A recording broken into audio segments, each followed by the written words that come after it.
Welcome to the Actually I Can Female Entrepreneur podcast. I am your host, Kayleigh Greenacre, a business strategist, coach, TEDx speaker, author, and your go-to woman for all things business strategy. I am obsessed with supporting female entrepreneurs to grow unstoppable six and multi-six-figure businesses that they love, giving them the freedom and life that they desire.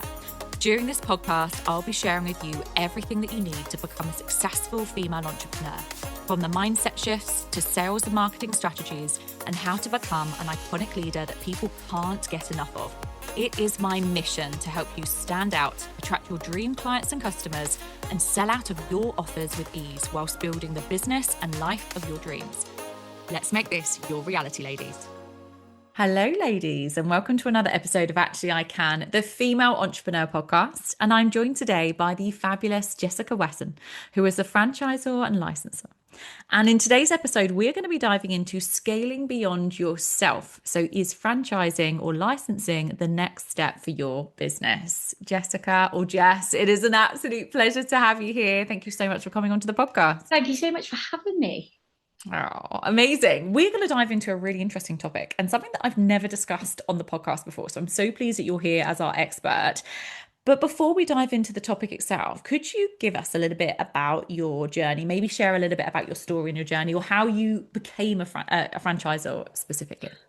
Of course. So I actually started as a professional performer. I was a dancer who was in the West End, on cruise ships, in cabarets all over the world. And along that journey, I started learning circus skills. And so I learned aerial hoop, fire, silks, all of the awesome circus skills that you see. And then when I started creeping towards 30, I wanted something that was my own. And many people then go into teaching. And I decided why not open a circus school? Because I've collected all of these random skills along the way. Why not teach them? So I opened my circus school, Showtime Circus, in 2018, and it grew from there. And I very quickly realized I wanted to share the awesomeness of this circus school. It was never initially my plan to franchise it, but due to personal circumstances that I do talk about quite often, I had to move away from where I'd opened that centre. And so the only option for me was to franchise it. And so I learned very quickly how to do that and what to do. And now I have 20 centres all over the UK, with an additional 19 running on a licence model. And yeah, it was purely by accident, but now obviously we've expanded and growth has been huge. So I'm really proud of where Showtime Circus is now. That's incredible. Such an incredible achievement, which absolutely you should be so proud of. And it goes to show, doesn't it, that sometimes, change of direction, it's not really change of direction, but I suppose it's, again, sort of how it's happened is fantastic. And the fact that you've now got that, and you're still running it, it's still very, very successful. You've got incredible teams and people, obviously. Am I right in saying, is it like across the UK as such, or is it sort of even wider than that? So all over the UK is my franchise, yes. And then the additional 19 on a license is further afield than the UK, just because of the licensing and franchising laws.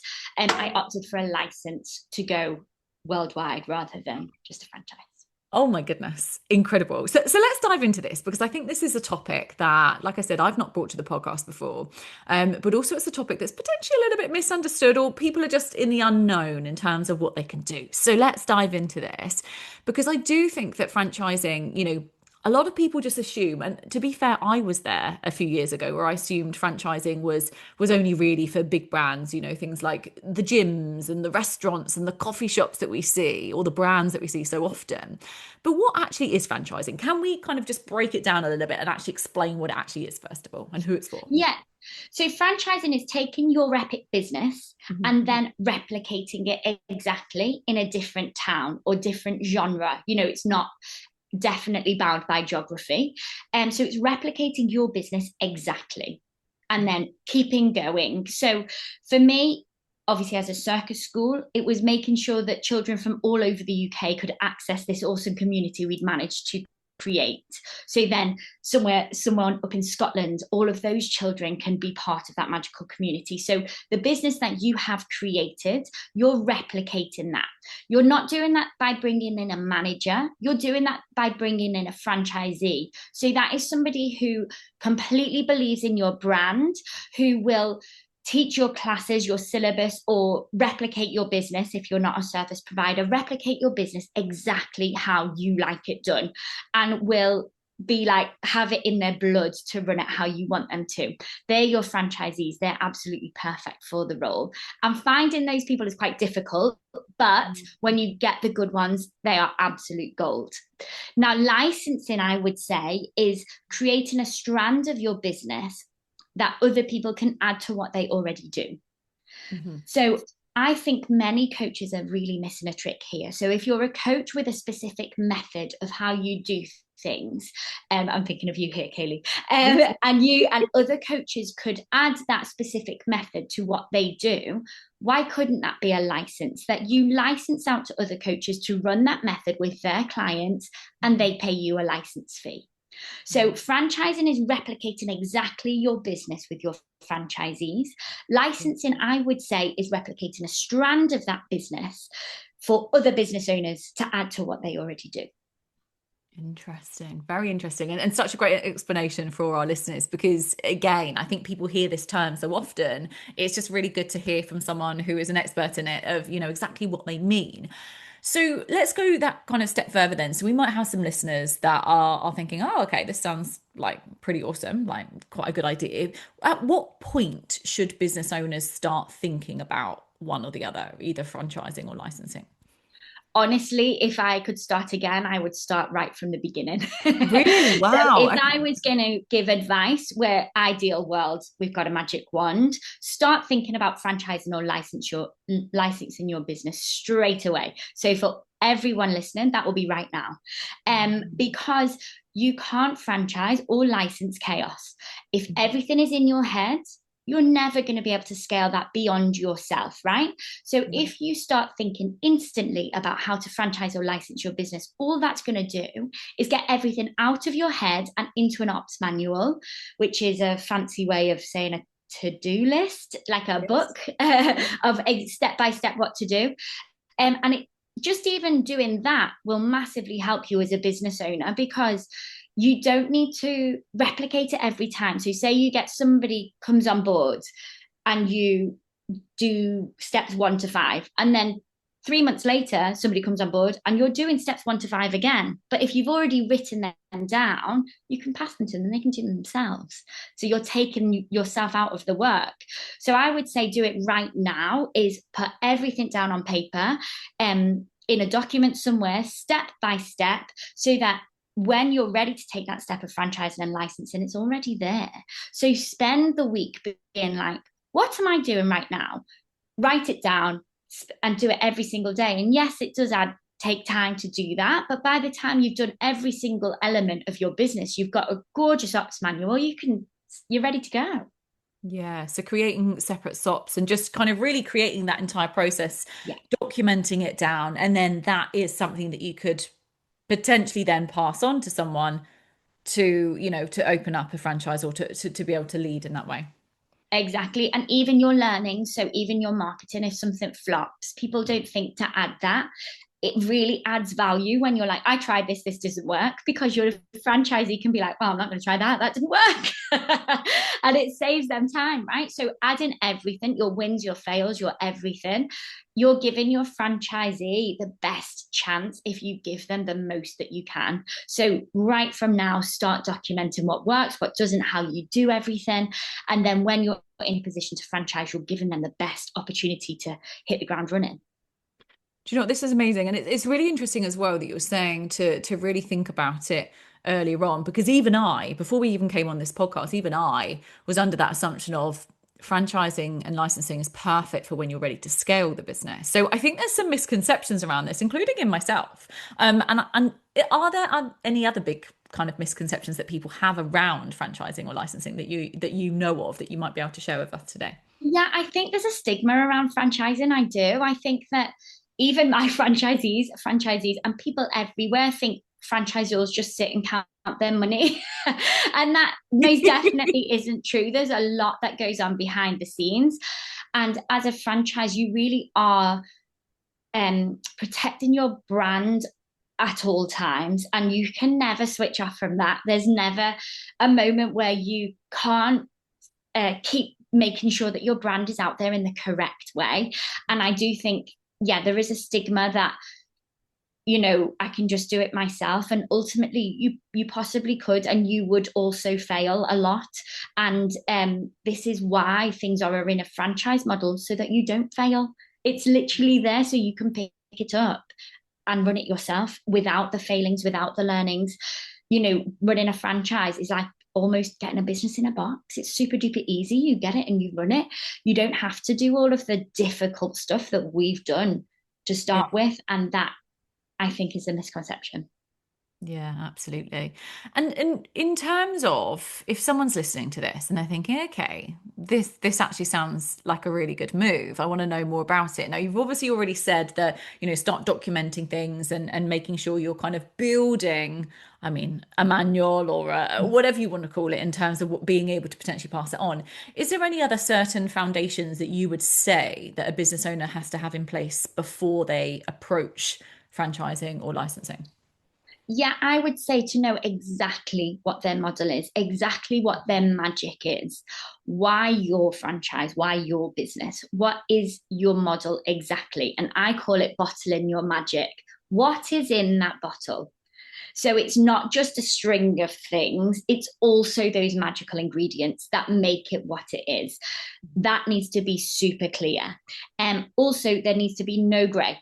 There's no gray. It's black or it's white. And then every loop needs to be closed. I know that's really difficult. And I'm saying this from a point where every loop wasn't closed when I franchised my business. I franchised my business. I escaped domestic abuse. I franchised it because of that, right? So my loops weren't closed. My SOPs manual was not made. I'm teaching you this from a very real point of view, right? Close all of those loops. So it's not, I'll give you a very real example. Where shall I buy uniform from? Well, you can buy it here, or you can buy it here, or you can buy it here. Where shall I buy uniform from? This link. Got you. You know what I mean? So it's, as a franchisor, every question has an answer, not a, well, maybe you could do it this way, or you could try this way, or you could maybe try this way. If they ask a question, they've got an answer. Yeah, absolutely. Okay, great. So the foundations are important, having that real clarity, having, you know, operations, systems, processes all in place, which is really, really important. And then let's look at the benefits of this even more, because I know that, you know, either licensing or franchising can increase, obviously, yes, profit can increase, you know, the size, but also can increase the impact, right? Without them as an individual having to work all of the hours under the sun. Can we kind of dive into this a little bit more in terms of the impact that this can create? Yeah, of course. So your business gets to reach beyond you. It becomes something that will be a legacy, and that is so important. So from a very real point of view, there's pockets of children around the whole UK that feel like they've got somewhere that they belong. And that's because I franchised Showtime Circus, right? These kids that didn't belong anywhere, they were little misfits. They weren't sure where they fit. They didn't like football. They didn't like ballet. They found circus. They now adore it. Now, instead of just that town of children feeling like they belong, now there's towns all over the UK where children feel like they belong. That's a massive impact. And that, I think, is a very real example of what your business could do. So what is your business going to do? Will it create a safe space for women? Will it create a safe space for other children? You know, there's lots of different franchises out there. What will your franchise do to impact more people than just you can? And I think it's really important to think that you can scale. You have an epic business and you can scale it beyond just yourself, and it's actually easier than you think it would be. So what is the impact? Does it give you tingles to think that that impact could be all over the UK and beyond? If so, then franchising is definitely an option for you. I think it's definitely having about that bigger vision, isn't it, as well? And really thinking, you know, what is it that you want to create in terms of impact? Because if we have, a solid vision of we want to, impact as many, for me, impact as many female entrepreneurs as possible to believe in their dreams and absolutely make them happen, to create the freedom, right? We've got to think, okay, well, how are we going to do that? And actually, if you're only working on yourself, or if you've got a sort of a small team, you can create lots of impact. But actually, if you then opened up franchises, like, this could be incredible. Like, the Yeah. impact, the support, the help from other people would just amplify that massively. Especially if they create something like you've done, which is literally open up different franchises across the UK, which is just amazing. I can really see that, it's about having that bigger vision, isn't it? And really thinking, what do you actually want to do in terms of impact? Yeah, and it's hard when you're working in the business, right? Yes. And I think maybe a lot of your listeners will really resonate that when you're working in the business, it is difficult to take a step back and say, what is my bigger vision? What is my legacy going to be? And I would just encourage you after this to really think about that bigger vision. Just give yourself 5-10 minutes to really think about what that bigger vision is, because it'll just help you see clarity. And it's not something that we often do. We don't give ourselves the luxury to plan that bigger vision with our life. So yeah, I'd love to encourage your listeners to just take 5-10 minutes to, give themselves the gift of that big vision. And I suppose that kind of works really well with how they're leading as well, right? Because obviously, if we're leading our own businesses, and maybe we've got, a small team, so a lot of our listeners will probably have small teams, maybe VA, maybe a social media manager, whoever they've got on their teams. You're leading that small group of people. When you start franchising or even licensing, how does it change in terms of how they have to think and how they have to lead? Because it's almost as if in my head, I'm thinking you've got to hand over a lot of responsibility then and trust in other people that you're not going to be able to micromanage every single day, right? Yeah. Give me more insights in terms of this as a leader. How would they have to think? How would they have to lead differently? That is something that I question people when they come to me asking to franchise. So I now help people franchise their business if they want to. That is one of the questions I ask is, are you ready to lead other business owners? Mhm. Because leading other business owners is very different to managing a team, because it's their business. It's your model, it's your franchise, but it's their business. So you've given them all you can to run with it. And some business owners will really want to be very hands-on and ask you lots of questions. And some business owners just will take the model and run with it and be in touch maybe once a quarter, being like, yeah, I'm good, Jess, thanks.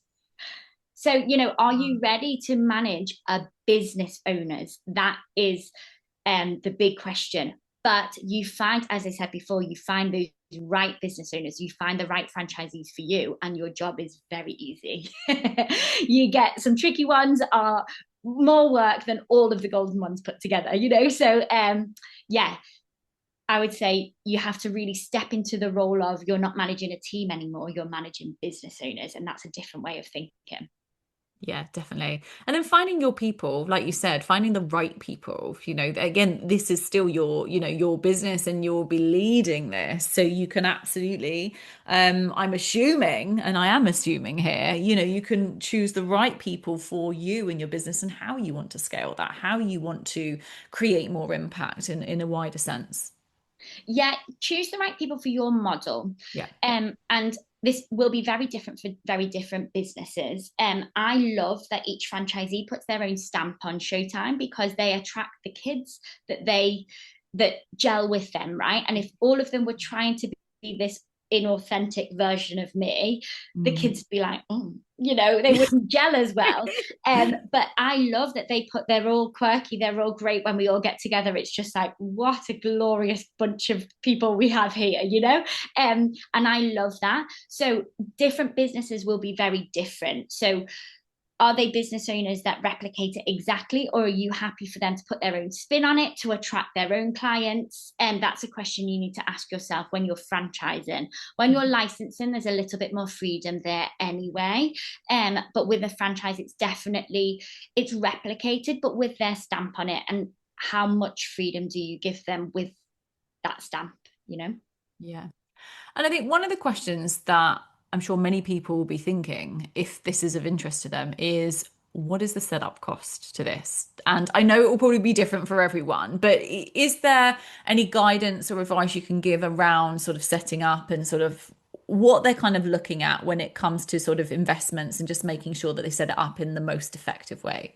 Yeah, of course. So I would say if you've done all of that step-by-step setting up your business and it's just ready to go, all you really need to do is have those watertight documents in place. This is what I help people do, right? So you can work with me to do that. And to go through everything step by step. Now you can get a template or you can get a solicitor to draw you one up right from the start. It depends how much you want to spend on that initial cost. You can go straight to different agencies who will do you a template franchise agreement. So it's the initial cost will be the franchise agreement, the franchise disclosure document, and if you haven't already doing your ops manual, that'll be a cost in time, not a physical cost, because nobody else can do your ops manual but you. As much as I like to say I help people through, I can't do somebody else's ops manual. I can help you do it, but I can't do it for you. So the initial cost will definitely be a franchise solicitor to look through your franchise agreement, but you can work with a consultant like myself who can put everything in place and make it like, look, here's about as watertight as it's going to be. Go and get somebody to review it, which then makes that a lot cheaper. So, or you can go straight to a solicitor who'll do it from the start, which is quite a big chunk of money. Yes. Yeah. Good. Okay. And if anyone's listening and they're thinking, right, okay, this sounds really good, I'm obviously going to advise them to come and have a chat with you, of course. But before that, what would you say is their first step then? Is it sort of making sure that they've got the documents in place? Is it just really getting that clarity, or is it something else? What would you say? What's that very first thing that they need to do in order to work out whether it's for them or not? I would say it's that bottle thing. What's in your bottle? Figure out what's in your bottle and have a look at, is there anything out there that is similar? And if so, what makes yours different? Because ultimately, you don't want to replicate loads of different franchises. If people are interested in opening a franchise in your niche and there's loads to choose from, and you're going to start another one, you need to really make sure that yours is stand out, because the franchise market is competitive as it is. Yes. So yeah, I would say figure out exactly what you're offering as a franchise, look out there, see what else is out there and what makes yours special. Okay, perfect. Amazing. And what would be your final piece of advice for our listeners today around licensing or franchising?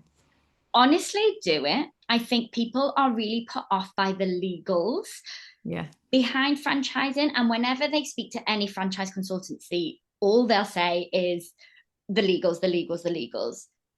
When you've franchised your own business, I've been through legal battles myself with franchisees. I understand the legals now, and they're not that scary. They're really not that scary. And I think it puts a lot of people off. So I think, don't be put off by the legals. It's not as scary as you think. It's not as difficult as you think. Go for it. Yeah, go for it. Have a conversation with Jess. Jess, where can everyone find you and connect with you? Fabulous Franchisor on Instagram is probably the best way to find me. And then, we can have a chat on there and I can direct you to, I've got a 6-week course that makes your business franchise ready. Or we can do a one-to-one call or a whole one-to-one day where I get your business ready for you to go. Oh, amazing. And all of Jess's links are in the show notes. So go and connect with her. She is amazing. She really is. She knows what she's talking about. So if you're considering scaling, if you're considering really getting that or creating more impact and getting your message out there wider, this is such a perfect opportunity. So please do go and speak to Jess. Jess, it's been such a pleasure having you on the podcast today. Thank you so much for joining us. Thank you for having me. Thanks to everyone that's tuned into today's episode. Please don't forget to rate, review and subscribe to the podcast, and I'll see you all again next time. Thank you for tuning in to the Actually I Can Female Entrepreneur Podcast with me, your host, Kayleigh Greenacre. If you are ready to build, grow and scale your dream 6-figure or multi-6-figure business, then head to our website now for more information or connect with me on socials to see how you can create your dream business and dream life.